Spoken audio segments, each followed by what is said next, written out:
the last like 4 months or so, we've always lacked like a split-second decision maker, and it was like super weird because Yellowstar was supposed to be that, and then we were trying to make Dennis and Vincent do it. I think I've had to pick up a lot of the split-second decisions. TSM, they come out of the gate like a rocket, really fast. They're playing really well so far with the new support. Biofrost up there with them. I think macro strategy right now is pretty simple. It's like really easy to understand. But when it comes to split-second decisions, the biggest one is knowing when to fight. So I ended up watching a lot of VODs and trying to figure out like when does this roster, like when do we want to fight and when do we not want to fight. So I think our style of this split, especially since I'm in charge of a lot of the team decisions, is we're gonna be really fucking aggressive all the time. Like I want to fight all the time as much as possible because I think being aggressive and making plays with the opponent is just the way to win. I'm a blind. Rek'Sai. Go Rek'Sai. Look Cocoon. Blind. Okay. Yeah. Look at Blind. He might have zoned his no Cocoon. He'll zone his. Force it. Yeah, kill him. I have a laser. Stun him. Stun. Watch out. Blind, guys. Alright, nice. Come on, Kevin. Maybe that'll be too much. I'm pretty sure one of the reasons why we're gonna potentially lose down the road is because I make a bad call about when to fight. But I think that's okay, and like the best thing about this roster is like everyone trusts me and everyone trusts each other to like everyone just kind of boosts each other up, and it's okay to mess up because as long as you kind of own up to it and you accept it and you learn from it, it's fine. I really like that everyone's on board, and like when I say it's time to fight, we're gonna go in and we're gonna invade on this side, everyone's already like hovering there anyway, and everyone's already ready to go. Like maybe before we didn't have that trust in each other that we were gonna win, but now like everyone's always all in on the play, and I think that's the TSM that is gonna win the split. I think our aggression just comes from everyone on the team naturally playing really aggressive, especially me and Doublelift, which are the big voices in the team, and from the coaching staff as well. Reginald's always pushed us to play more aggressive and to take risks, especially in scrims, and learn from taking those risks. Weldon and Parth are also always talking about setting up a play, executing plays, always thinking about forcing a play onto your opponent rather than being reactive. So I think it's just something that has been pushed onto us for a really long time, and it's just up to us to really understand when to make the best aggressive play on your opponents. Christina died of her wounds yesterday in the hospital, and I just wanted to take a chance to talk about this before our games today. So I want to do just a small little memorial. Yeah, I met her a few times at LCS. She seemed really into video games, so it's pretty sad. She was. I think her YouTube name was like Zelda is Low. I just wanted to make sure that we address it a little bit today, because I think it's not appropriate to like go on stage and compete without at least talking about it, so that we can like then refocus on what we're doing. And I don't want to make the games today like about that. It shouldn't be like, oh, we're gonna win, things like that. But it's like an important part of the world that we are living in, and the same fans that are fans of her are big fans of are the same people that are generating like what we're doing here in esport, and the reason that you're able to like make a living off of your craft here.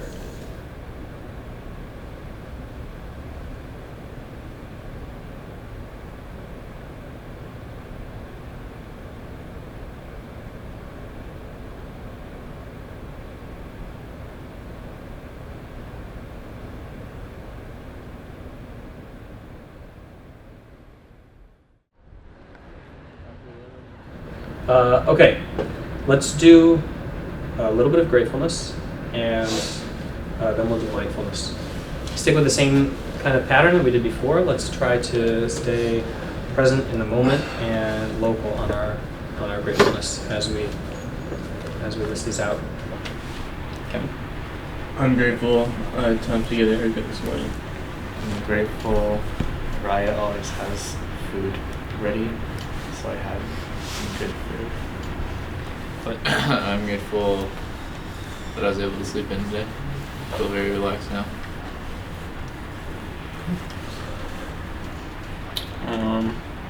I'm grateful that you brought up the senior Grimmy thing, because it kind of helped me just forget about it, focus on our match.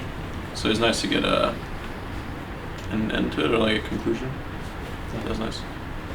I'm grateful we are playing on the little stage.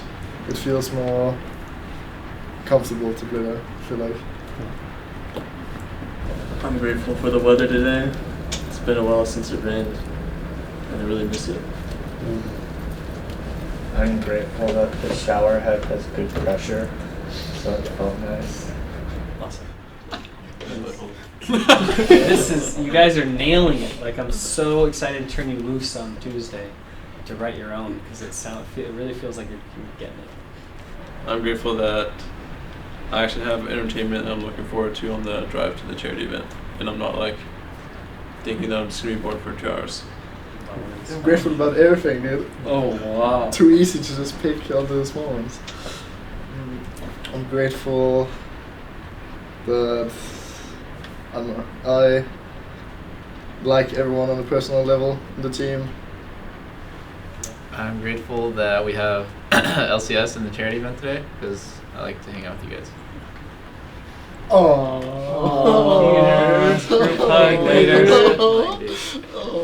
again, this is a big litmus test for both of these teams because TSM, this is the first team they get to play with a winning record, and for Apex, this is a big challenge of currently TSM are looking the strongest. Yeah, exactly. I mean, Apex, they had a big challenge in week 1. Everyone thought, and facing CLG, they took them down. If they can take down CLG and TSM, you know, the home names of North American LCS, that would be huge for them in entering the LCS, you know, and they could truly actually live up to their name. Arrow is going to find double lift, but there's no follow-up. The rest of TSM turn on to Keen. There's a tempered fate, and TSM have found an amazing fight. Keen on top of the rest, but Ray doesn't even hop over the wall. They Ash. Careful, Fizz. Fizz is split. I'm fucking Fizz. I'm fucking Fizz. kill Ash. She's dead. I'm a combat. Keep going. I'm briefly break, but I'm low. Nice. Alright, let's go Baron. Nice. And Bjergsen gets a solo kill onto Ray.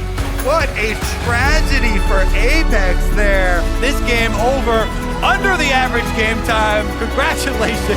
They lower it by a few seconds and they take down Apex in the first game. This is a best of 3. Our series with Apex was kind of easy. We knew they were like super reliant on playing to Ray and getting like him super fed so he could be like a huge threat, but in the series, he never really was able to beat me in lane. The Fish is going to find Shrimp, exhaustinize some of the damage, but TSM charge in. Shrimp is going to get the chrono ship, but that means Keen is undefended. Apollo gets destroyed by Bjergsen while Svenskeren is in the back. Hanser is shielded on the front side, and TSM are cleaning it again through another auto attack. Got no ult. Svenskeren's going for it.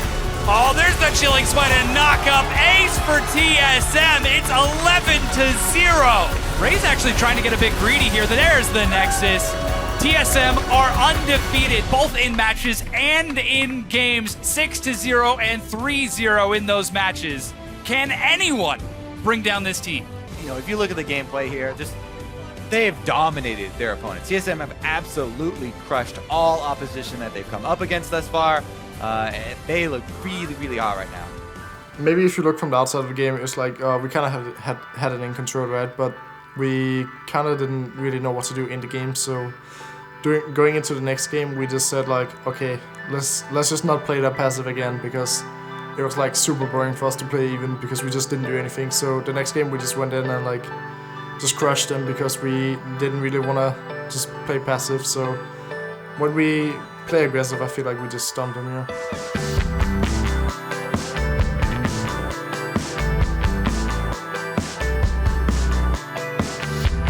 All of the team went to the Cyberpower charity event at the esports arena, and we went there pretty much right after LCS, and it was a pretty good experience for me. We got to meet a lot of fans.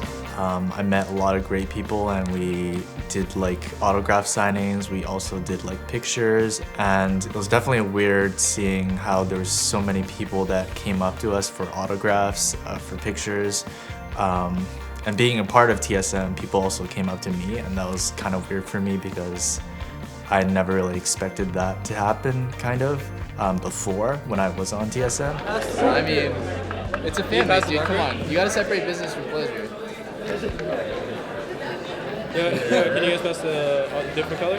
He's single and ready to mingle. You know what I'm saying? Okay, here we go. Match made in heaven. You could tell they're like really just genuinely happy to like be in the same room with us and be able to talk to us and hang out. So it felt really humbling. and it got me like way more pumped up than I thought I would get. And you know, it's for a good cause too, so I think all of us were just in like a really good mood off the win, off the charity thing. And we got in the Hex kill match, and I locked in AP runes on Jhin. So I was just like, alright, fuck this. I already messed. I'm not gonna call for remake. I have AP runes on Jhin, so like whatever. We're just gonna play it out. And everyone was trolling pretty hard. I think the enemy team might have like a little more of a tryhard team comp, but you know, whatever. We just played to slug it out in that game, and I think we had an entertaining game. My boy Vincent, he got a pentakill, so it was fun. It was definitely a fun time. They're going to come out of the gate hot, and I want you guys to be able to match that and surpass it in your level of aggression. So today, instead of thinking like proactive play, I want you to think about aggressive plays. Yes, we want to be calculated. Yes, we want to discern like, okay, this is what we want to say no to, but I want you to kind of figure that out after the play starts. So you want to back out, okay? Don't try to determine too much beforehand whether or not you should be doing the play. You guys have a strong understanding of your comp now, and most of the time in scrims, when you're figuring out the flaws in your composition versus their composition, it's through like interaction. It's through fights and skirmishes. And then by the mid game, you're like, okay, we need to fight front to back, or we have to get the flank off. There's no way we can survive this fight without killing this person. So you're starting to target it. But if you let that ride until the mid game, and then you don't know how your comp functions against theirs, and it's something janky, then you guys are not going to be able to run team fights well or set up projectors well. So pay attention to that interaction. They try to figure it out as soon as possible in the game. Let's keep it so that Reignover and Huni are outmatched 5-2.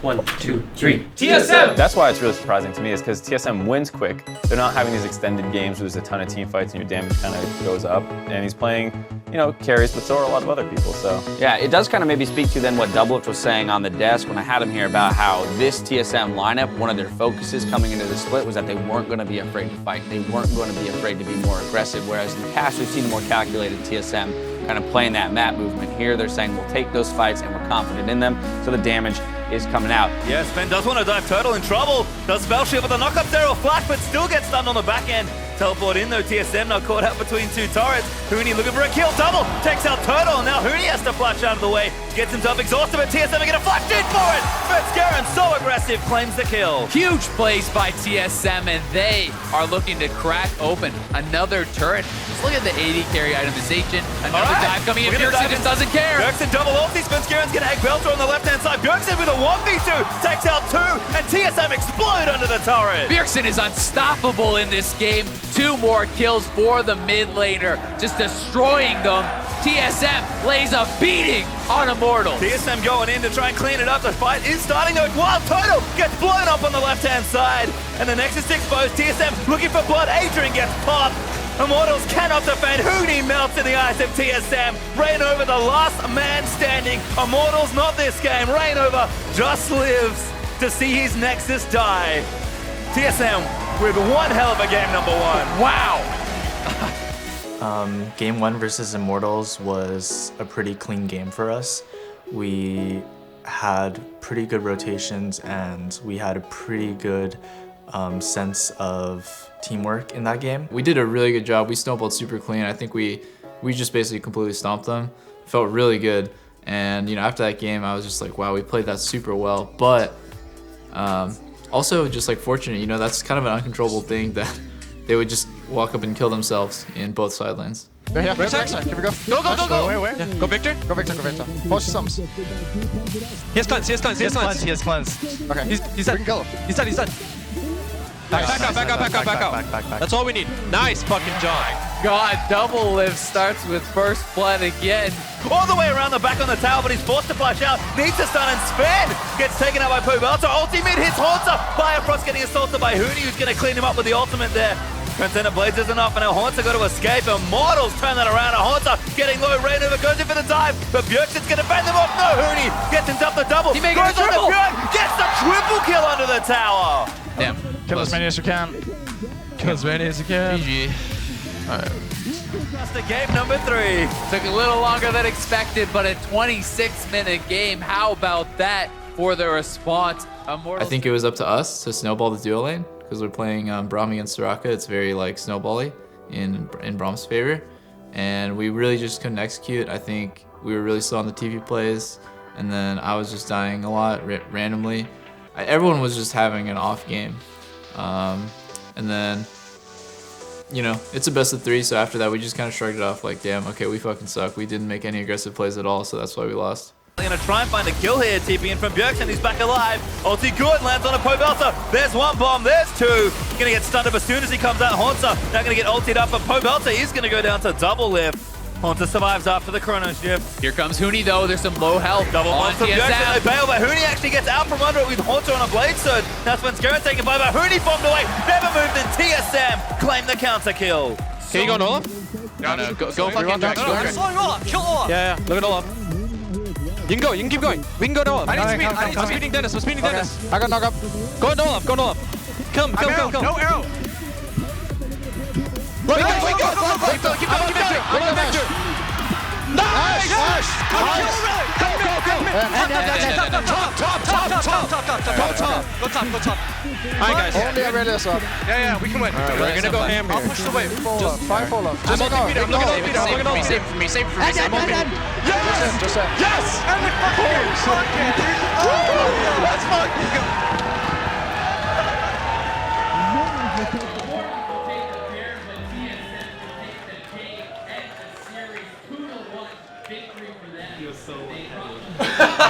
Vincent's fucking fainting. Yeah, I know. Don't die, Vincent. So intense.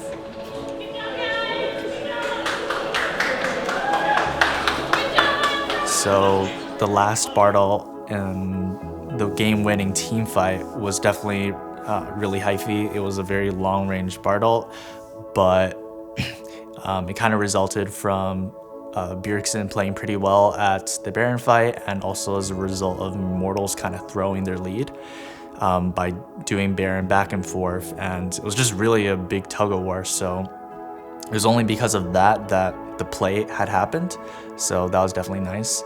And just after we won the Immortals game, it felt like there was a heap of pressure just lifted, and the feeling that when we took off our headsets, or at least for me, it was just a really good feeling. And hearing the TSM chants, it was just a feeling that you don't get very often, and for me that feeling didn't really happen yet, and it was only until the Immortals game that it occurred. I definitely think the bio memes are kind of funny, and they kind of irritate me as well. It's a double-edged sword. Like, whenever I do bad, I get bio bot. Whenever I do well, I get bio god. But I don't really pay too much attention to that, because I mainly care about what my teammates think of my play. And they gave me criticism after the games, and I understood that by being hesitant, by being not able to pull the trigger is a lot worse than just making a bad play and, you know, people calling you bad. But I should constantly look for those plays, and by constantly looking for those plays, you improve a lot faster as a player.